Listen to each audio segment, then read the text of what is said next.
President Obama is meeting with his counterterrorism team tomorrow for further details on the foiled Christmas Day terror plot. But congressional committees are calling for their own investigations into the attempted attack. Democratic Congresswoman Jane Harman is on the Homeland Security Committee, a subcommittee chair. Happy New Year. Thanks so much for joining us. Thanks for coming in. From what you know so far, nice to be here, Andrea. I wanted to focus on what we learned and what we didn't learn after 9/11. You, among other of your colleagues, looked at all of the failures. We set up all these new agencies, the Counterterrorism Center in particular, the new Director of National Intelligence, dividing some of the responsibilities of the CIA. Yet, at the same time, information came in. Some of it was shared, but a lot of it wasn't analyzed properly. Well, let me say a few things. First of all, I listened to your last segment, and I listened to the fact that we now know it was a Jordanian double agent who compromised the 7 CIA folks in northeastern Afghanistan. And I just want to say what a huge loss that is for our intelligence community and capability. I'm sure I met some of those people most recently a month ago when I was in Afghanistan and Pakistan. And the CIA will survive it. Our intelligence capability will survive it. But I think it is just, in personal terms, a devastating loss to the community that we count on to keep us safe.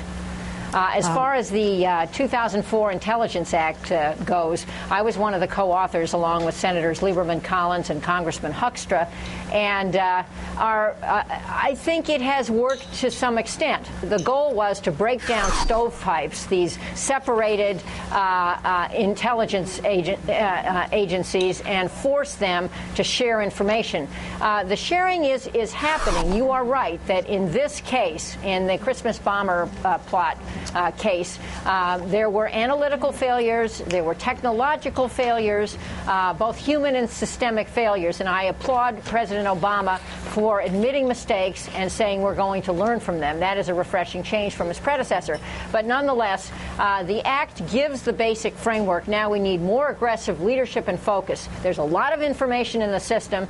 The goal is to have people focused, for example, on Yemen. When Yemen pops up, hair should be on fire, to quote an old adage about the Tenet CIA. And hair should be on fire, and we should make an aggressive effort to see what else is in the system. Had we made a more aggressive effort here, I believe we could have unraveled this plot.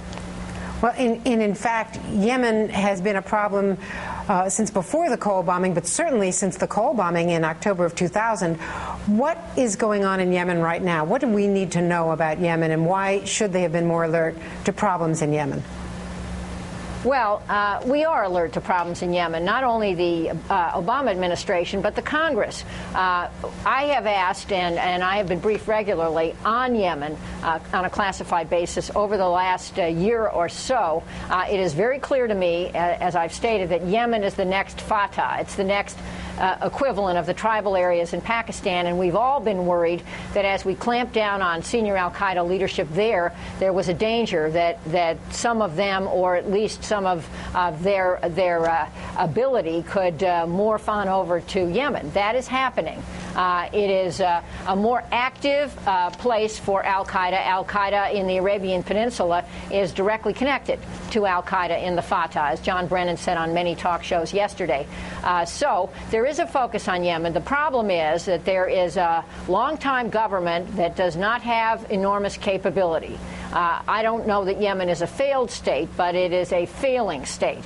And Sana'a, the capital, is probably the only place where the government has real traction. And both in the north and the south, there is the ability to create lawless areas which are used to organize by al-Qaeda and by other disruptive elements. And al-Qaeda is opportunistic.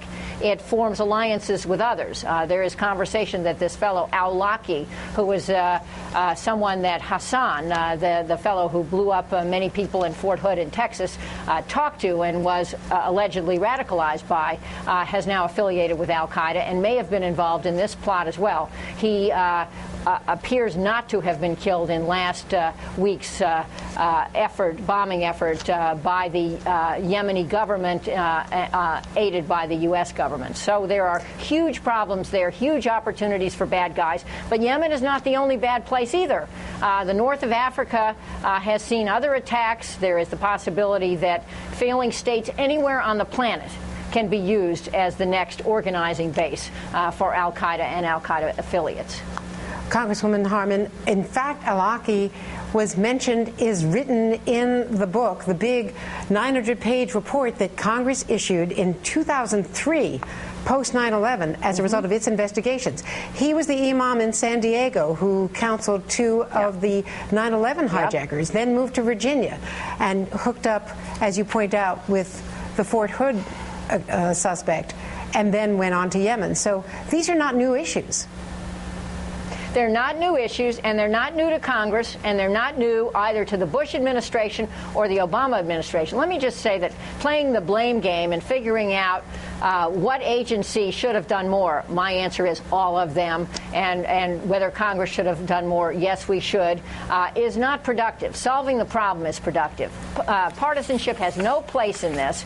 We need to do better. We are doing better. Our ability to arrest ahead of any damage, this fellow Zazi, who was in both Colorado and New York, and David Headley in Illinois, shows that we have good tradecraft and good people focused on these problems. Now it is the challenge to make the systems work better, make the Intelligence Reform Act fully implemented, make there be total cooperation and a focus at the top levels of our government on what are the most dangerous places for the moment, one of which is, for this moment, Yemen. Jane Harman from L.A., thank you very much.